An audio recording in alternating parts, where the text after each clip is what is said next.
তাৰপিছত আমাৰ এই সমাজৰ আগৰণুৱা শ্ৰীযুত মুকুট বৰঠাকুৰক এখন ফুলাম গামোচাৰে সম্বৰ্ধনা জনাব।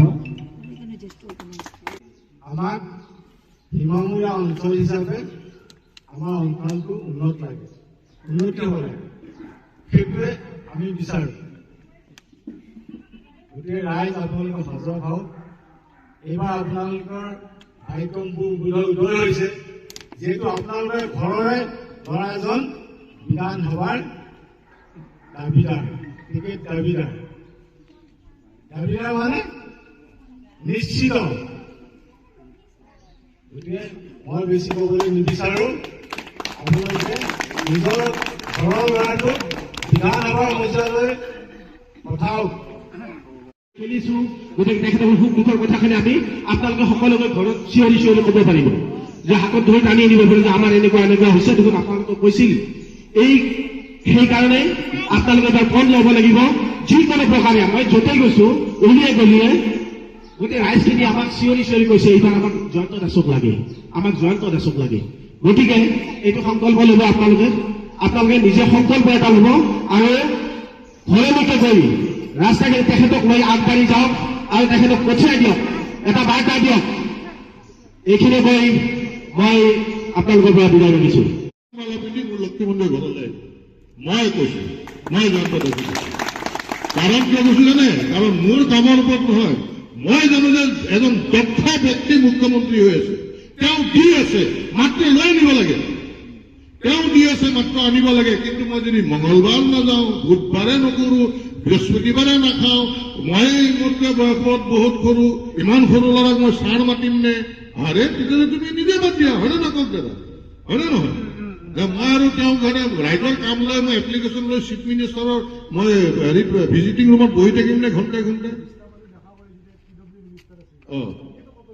সেইকাৰণে এতিয়া এই পাঠক দা আমি ছাত্ৰ সন্থা একেলগে কৰা, মোতকৈ তেওঁলোক জ্যেষ্ঠ এতিয়া ছাত্ৰ সন্থা কৰোঁতে। সেইকাৰণে ৰাইজ বহুত হ'ল। তাৰমানে সেই বিধায়ক যোৱাটো বিচাৰিছিল, বিধায়ক কিন্তু মই অন্তত দলৰ এজন জ্যেষ্ঠ কাৰ্যকৰ্তা তাত যে গৈ পালো, সেইটো কাৰণে তেখেতে মোক ধন্যবাদ জ্ঞাপন কৰিলে। তেওঁ কি কৰিলে, কলা মানুহক তাত অকল লিখি দিম, অকল লিখি দিয়াৰে ৰাজনীতি হৈছে। তেওঁলোকে তাৰবাহিৰে একোৱে নাজানে, যোন যায় তাকে লিখি দিয়ে। কিন্তু তাৰপিছত 6 মাহ পিছত ঘূৰি চেণ্ডেল হৈ যায় আকৌ লক্ষ্মীমন্দিৰ ওচৰৰ মোৰ ঘৰটো নাই, যে আপুনিওতো পাৰ্টিৰ চিনিয়ৰ মানুহ, এই হাঁহিছে আমাৰ, এই অৰূপে হাঁহিছে। বিস্ফোৰণ হৈ আছে, ইমান দুৰ্ভাগ্য আমাৰ। কথা বুজি পাইছে? সেইকাৰণে মই কৈছো ন, বহুত হৈ গ'ল আৰু বহুত হৈ গ'ল এইবাৰ। সেইকাৰণে দাদা একদম আপোনালোক ব্যস্ত নহয়। যি পুত্ৰ বা ছোৱালীৰ কন্যা আমি 9 মাহ গৰ্ভত ৰাখি জন্ম দি গোটেই জীৱন ডাঙৰ হোৱালে মাক বাপেকে কিমান মৰম কৰে, সেই পুত্ৰ আৰু ছোৱালীৰ কাৰণে যদি মাক বৃদ্ধাশ্ৰমত থাকিব যায় নহয়, সেইখিনি সময়ত কিন্তু এই পুত্ৰ বা ছোৱালীক খাও দিয়ে। বুজি পাইছে? যে মোৰ ল'ৰা ধ্বংস হওক, কিন্তু সেই ধ্বংস হওক বুলি কোৱা ল'ৰাটো বা ছোৱালীজনীকে কিন্তু জন্ম হোৱাৰ আগৰ পৰা কেয়াৰ লয়, নে নহয় কওক? এই সৰু LP স্কুল, হাই স্কুল, কলেজ, টিউচন, প্ৰেক্টিচ, যিমান বিয়াৰ কাৰণে গোটেই জীৱনটো গোটাই মেলি তাৰপিছত বোলে বিয়াখন দিলে, বিয়াৰ পিছতো আকৌ বোলে ভাল হ'ল নহ'ল। কিন্তু সেই পুত্ৰৰ ক্ষেত্ৰতো বা ছোৱালীৰ ক্ষেত্ৰতো মানুহ যেতিয়া অতিষ্ঠ হৈ যায়, তেতিয়া কিন্তু খাও দিয়ে বা সেই পুতকৰ লগত বা জীয়েকৰ লগত সম্পৰ্ক ছেদ কৰে। আমি আৰু কিমান সহ্য কৰিম? আমাৰ এই কাৰণ মই তেতিয়া আকৌ দলক তাৰমানে মই হেৰি কৰা হ'ব যে মই যদি বেয়া পাই আকৌ বেলেগক ভোট দিওঁ, দলৰ ইমান ডাঙৰ নেতা এজনে, এনেকুৱাটো নহ'ব। সেইকাৰণে মই অন্তত সিদ্ধান্ত লৈছো, দাদা আশীৰ্বাদ কৰিব।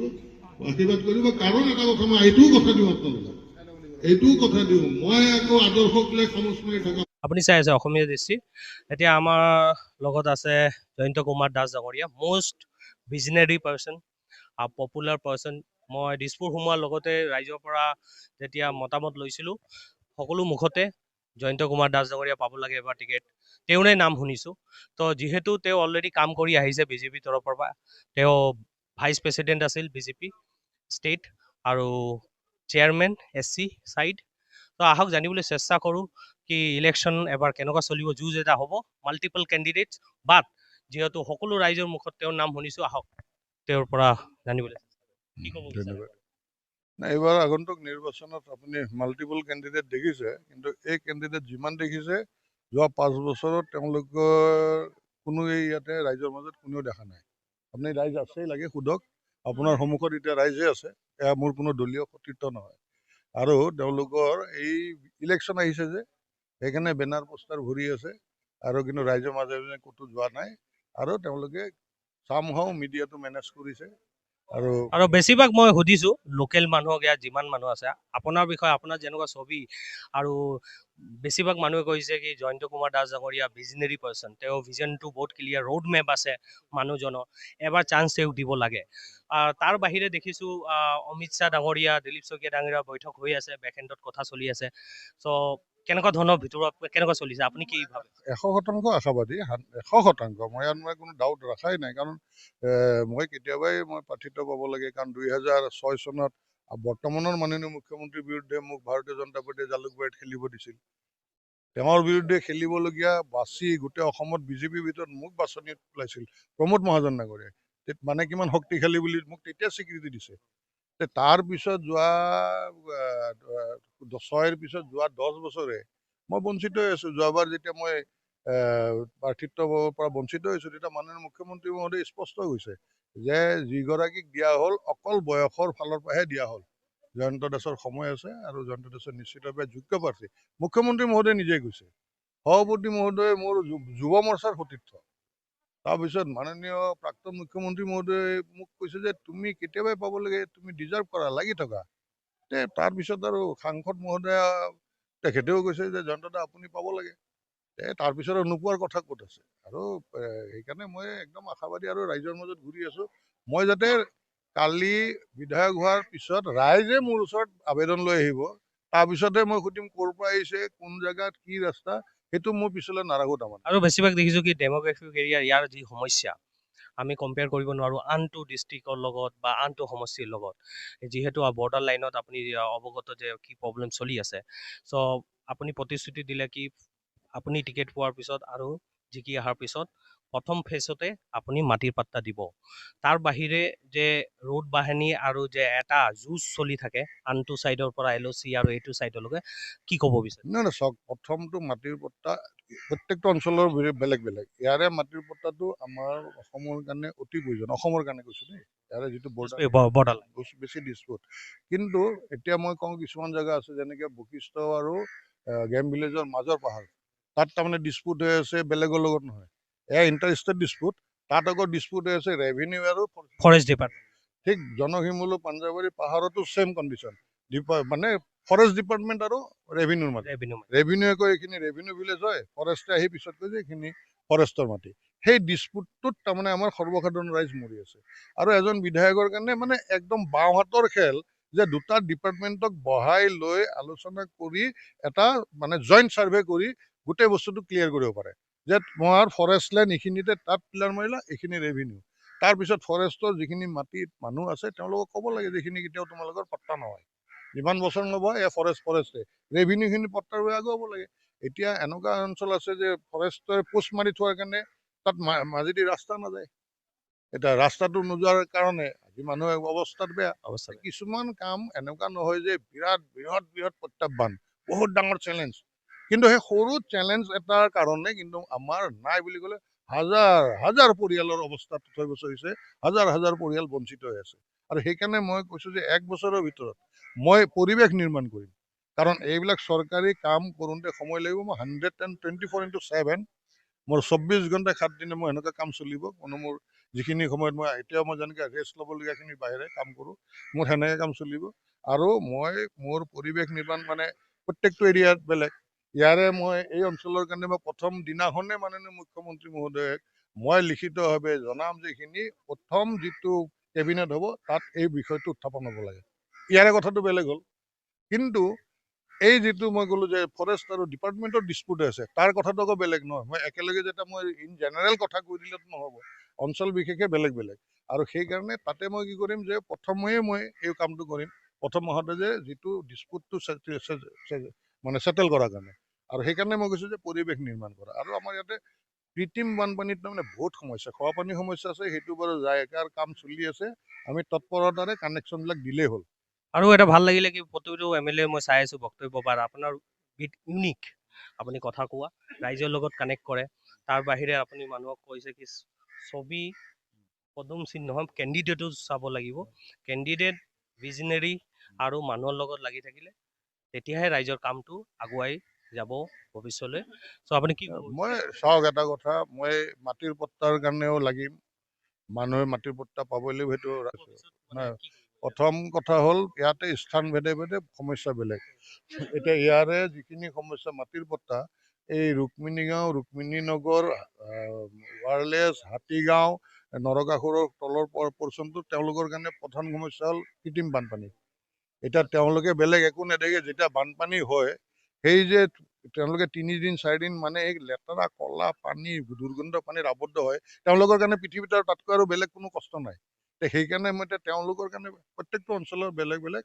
আৰু মোৰ কথা হ'ল যে মোৰ মাটিৰ পট্টাও হ'ল, চব হ'ল, কিন্তু আমাৰ যিটো ড্ৰাগছে গোটেই মানে সমাজখন চানি ধৰিছে, তাৰ বিৰুদ্ধেও আমি জাগি উঠিব লাগিব। আমি একত্ৰিতভাৱে ফাইট কৰিব লাগিব, আৰু বিশেষকৈ মাতৃ সমাজখিনিয়ে আগুৱাই আহিব লাগিব। অন্ততঃ যিসকল এফেক্টেড হ'ল তেওঁলোকৰ কাৰণে চৰকাৰ NGO কাম কৰি আছে।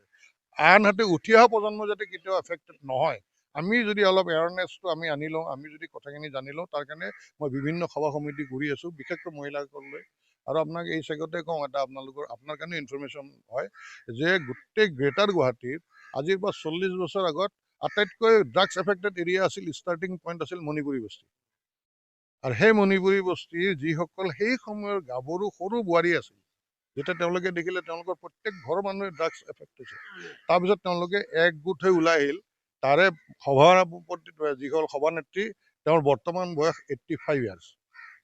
আৰু তেওঁলোকক লগত লৈ আনি মই আমাৰ দিছপুৰ সমষ্টিৰ আটাইতকৈ এফেক্টেড এৰিয়া নৰ্থ-বমা, যিটো হাতীগাঁৱৰ 200 গৰাকী মহিলা ওলাই আনি তেওঁলোকৰ লগত লগ কৰাই মই মিটিং কৰাইছোঁ।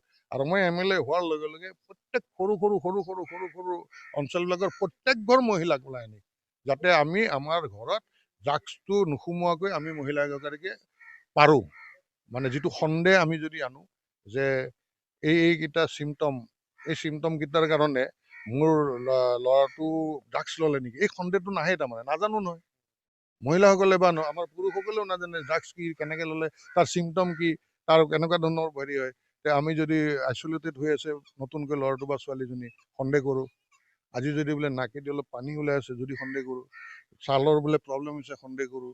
আগতে ভাত খাইছিল বহুত, এতিয়া অলপমান খাই উকিয়াই দিয়ে, তেতিয়া যদি সন্দেহ কৰোঁ, তেতিয়াহ'লে আমি মোৰ ঘৰখনত ল'ৰাটো বা ছোৱালীক ৰখাম। এই এৱাৰনেছটো দৰকাৰ। অকল মাটিৰ পট্টা, খোৱা পানী, কৃত্ৰিম বানপানীবোৰ ৰক্ষা নহ'লে আমাৰ ভৱিষ্যত প্ৰজন্মকো সুৰক্ষিত ৰাখিব লাগিব।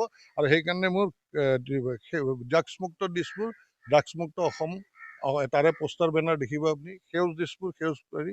আৰু এইবাৰ মই গোটেই দিছপুৰত, আৰু গোটেই দিছপুৰ নহয়, গুৱাহাটীতে তাৰমানে 1 লাখৰ ওপৰত নিম গছ লগাম, নিম গছৰ পুলি, যাতে প্ৰদূষণমুক্ত পৰিৱেশ হয়। আৰু এইবিলাক কাম মই কৰি আহিছোঁ, আগৰ পৰাই কৰি আছোঁ। MLA হ'লে কৰাৰ বহুত সুবিধা হয়। চাওঁ এতিয়া ভগৱানে কি কৰে, কিন্তু এইবাৰ যুদ্ধতটো আৰু আগুৱাইছোঁ আৰু। এই আপুনি চাই পাইছে জয়ন্ত কুমাৰ দাস ডাঙৰীয়াৰ বক্তব্যত অলমষ্ট তেওঁ ক'লেই দিছপুৰ কাৰণে কি কৰিম, কমপ্লিট পেকেজ এণ্ড মেনিফেষ্টো কৈ দিলে যে সকলো ক্ষেত্ৰতে তেওঁ মাত মাতিব আৰু কাম কৰি যাব এবাৰ যদি টিকেট পায়। আৰু তেওঁ এজন হৈ গৈছে এতিয়া অলৰেডি জ্যেষ্ঠ ব্যক্তি BJPৰ, আৰু তেওঁ অলৰেডি ৰাইজিং, শ্বাইনিং and visionary person in Dispur. So' এয়া আপুনি চালে জয়ন্ত কুমাৰ ডাঙৰীয়া।